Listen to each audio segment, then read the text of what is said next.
Hey guys, welcome to the rural academy. और आज ला रहा हूँ मैं आपके लिए यूपीएससी और स्टेट पीसीएस एग्जाम के लिए डेली करंट अफेयर्स। तो आज इसी क्रम में आपकी डेट है 22 जून। तो आज का यहाँ पे करंट अफेयर्स देखेंगे। तो चलिए स्टार्ट करते हैं आज का वीडियो। देखते हैं मैं क्या क्या डिस्कस करना है यहाँ पर।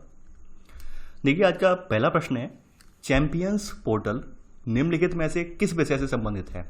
पहला है कृषि विपणन, सेकंड है सूक्ष्म लघु एवं मध्यम उद्यम, थर्ड है खाद्य प्रसंस्करण और अंतिम है उच्च शिक्षा। देखिए, अभी आपको पता होगा एक बड़ी पहल के रूप में एमएसएमई ने यानी ministry of micro small and medium enterprises ने जो चैंपियंस पोर्टल है इसको स्टार्ट किया है। और यह प्रौद्योगिकी आधारित एक प्रबंधन सूचना प्रणाली है। इसका उद्देश्य जो है वो एमएसएमई क्षेत्र को एक राष्ट्रीय और एक वैश्विक स्तर पर सक्षम बनाना है, आवश्यक गुणवत्तापूर्ण प्रशासनिक बाधाओं को दूर करने में सहयोग करना है।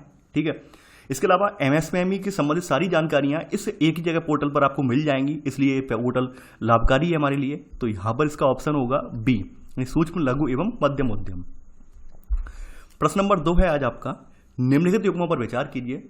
यहां पर बताना है कौन सा युग्म सही सुमेलित है, यानी हाल ही में समाचार में आए हुए शब्द हैं और इनका संबंध किससे है। देखिए, यहां पर पहला शब्द है यहाँ पर सोहराई खोबर, झारखंड की एक, ये यहां पर लिखा है जनजातीय चित्रकला। सेकंड है तेलिया, एक प्रकार का रूमाल। थर्ड है टोडा, नीलगिरी क्षेत्र में एक जनजातीय समुदाय। देखिए, बात करें सोहराई खोबर पेंटिंग की, ये झारखंड के हजारीबाग, आपने सुना होगा जिला, झारखंड का एक जिला है, इसका नाम है हजारीबाग। तो हजारीबाग में की जाने वाली एक पेंटिंग है ये। ठीक है, ये स्थानीय रूप से प्राकृतिक जो रंग होते हैं, प्राकृतिक रंगों की मिट्टी का उपयोग करके, ठीक है, फसल के मौसम में और या शादी समारोह के मौसम में स्थानीय जो आदिवासी महिलाएं हैं इनके द्वारा ये पारंपरिक रूप से अनुष्ठान के रूप में ये कला जो है भित्ति कला, ये यानी प्रचलन में है, ये इस कला का उपयोग किया जाता है। इसके द्वारा पेंटिंग वगैरह की जाती हैं और आप इसको परंपरागत रूप से मिट्टी के घरों की दीवारों पर देख सकते हैं यहाँ पर। ठीक है, तो ये सोहराई खोबर जो है झारखंड की एक जनजातीय चित्रकला है, हाल ही में से जीआई टैग मिला है और इसके बाद ये झारखंड का पहला जीआई टैग है। ठीक है, यानी जो सोहराई खोबर वाली जो जनजातीय जो चित्रकला वाला टैग है, ये जीआई टैग, ये झारखंड का पहला जीआई टैग है। तो यहाँ पर पहला वाला कथन तो बिल्कुल सही है, पहला वाला मैच बिल्कुल मिल रहा है। अगली बात करें तेलिया।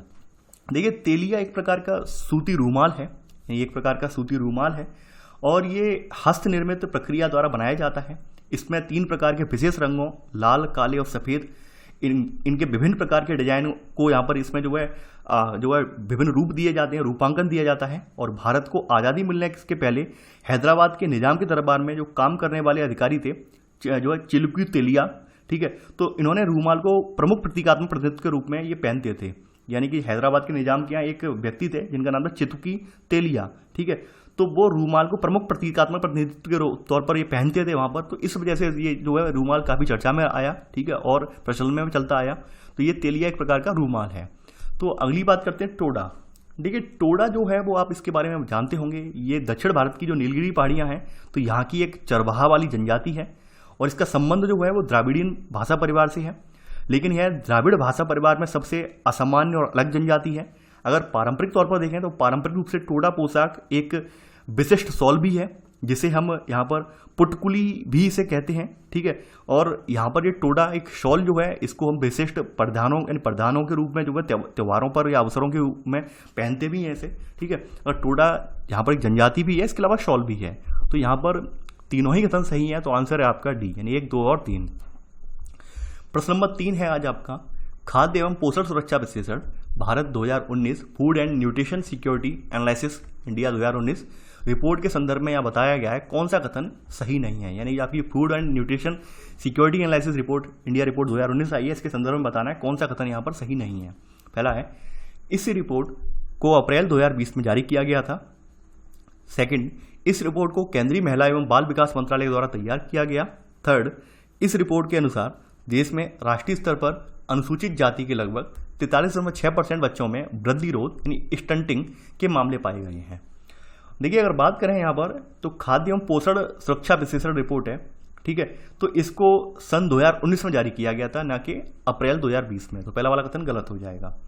दूसरी बात यहाँ पर यह है कि ये जो रिपोर्ट है, ये रिपोर्ट केंद्रीय सांख्यिकी और कार्यक्रम कार्यान्वयन मंत्रालय और संयुक्त राष्ट्र विश्व खाद्य कार्यक्रम यानी United Nations world food programme WFP इसके सहयोग से तैयार की जाती है। यानी यहाँ पे महिला और बाल विकास मंत्रालय का कोई योगदान नहीं है, यानी कि यहाँ पर WFP और यहाँ पर आपका जो केंद्रीय सांख्यिकी और कार्यक्रम कार्यान्वयन मंत्रालय इसके सहयोग से तैयार की गई, CSO के सहयोग से तैयार की गई है। ठीक है, इन दोनों के सहयोग से। तो सेकंड वाला ऑप्शन गलत है। थर्ड ऑप्शन यहाँ पर कहा गया है कि इस रिपोर्ट के अनुसार जो देश में राष्ट्रीय स्तर पर जो अनुसूचित जाति है यानी शेड्यूल्ड कास्ट के बच्चे हैं उनमें 43.6% बच्चों में वृद्धि रोध यानी स्टंटिंग जिसे बोलते हैं अंग्रेजी में, वो मामले पाए गए हैं। तो देखिए थर्ड वाला ऑप्शन यहाँ पर बिल्कुल सही है। यहाँ पर पूछा ही गया है कौन सा कथन सही नहीं है, यहाँ पर पहला और दूसरा कथन सही नहीं है, तो आंसर है ए, केवल 1 और 2। प्रश्न नंबर 4 है आज आपका, कभी कभी समाचारों में नजर आने वाली वाशिंगटन सहमति यानी वाशिंगटन कंसेंसस है। पहला है ब्रिक्स देशों द्वारा आपदा प्रबंधन की दिशा में की गई एक पहल। सेकंड, मानवाधिकारों की दिशा में संयुक्त राष्ट्र की एक पहल। थर्ड, उदारवादी विकास रणनीतियों को अपनाने की दिशा में एक पहल। फोर्थ, महामारियों से निपटने की दिशा में OECD द्वारा देशों द्वारा की गई एक पहल। देखिए वाशिंगटन जो सहमति है इसके माध्यम से देशों को उदारवादी विकास रणनीति अपनाने, ठीक है, और की दिशा में एक पहल है। ठीक है, और इसे हम वाशिंगटन जो सहमति इसके नाम से जानते हैं। वाशिंगटन सहमति शब्द का प्रयोग सामान्यतः जो है IMF यानी इंटरनेशनल मॉनेटरी फंड और विश्व बैंक यानी वर्ल्ड बैंक द्वारा अमेरिकी डिपार्टमेंट ऑफ ट्रेजरी के बीच आर्थिक सुधारों का उदारीकरण की सहमति के लिए प्रयुक्त किया जाता है वर्ड ये। ठीक है, और इस सहमति के माध्यम से इस बात पर जोर दिया जाता है कि वैश्विक स्तर पर दक्षिण एशिया, अफ्रीका, दक्षिण अमेरिका के विकासशील देशों के लिए प्रयुक्त किया जाने वाला ये सामान्य शब्द, तो यहाँ पर इसमें नव उदारवाद, मुक्त बाजार व्यवस्था और राज्य का न्यूनतम हस्तक्षेप रखा गया है उदारवादी विकास रणनीतियों के तहत इसमें। ठीक है, तो यहाँ पर थर्ड वाला कथन सही है। प्रश्न नंबर 5 है, वैसे तो ये आपके भूगोल से संबंधित प्रश्न है। यहाँ पे बताया गया है कि ये जो नदियाँ दी हुई हैं प्राणहिता, इंद्रावती, भरतपूजा, वंशधारा, उपरोक्त में से कौन सी गोदावरी की सहायक नदियाँ हैं। अगर हम बात करें गोदावरी की तो आपको पता होगा कि गोदावरी साउथ इंडिया की सबसे बड़ी नदी है, साउथ इंडिया की सबसे बड़ी नदी है। ठीक है, और यानी भारत की सबसे बड़ी नदी और साउथ इंडिया की सबसे बड़ी नदी है। लंबाई इसकी जो है लगभग 1465 किलोमीटर है, 1465 किलोमीटर लंबी है ये। ठीक है, इसके अलावा इसकी सहायक नदियों में आपको पता होगा प्राणहिता है। ठीक है, यहाँ पर इंद्रावती भी है। ठीक है, इसके अलावा और नाम बता दे रहा हूँ मैं, वर्धा, वानगंगा, मानेर, सबरी, मंजीरा, पूर्णा, ठीक है, प्रवरा, मूला, दूधना, ये सब इसकी जो सहायक नदियाँ हैं, नाम सुने होंगे, मैंने लिखवाए भी हैं।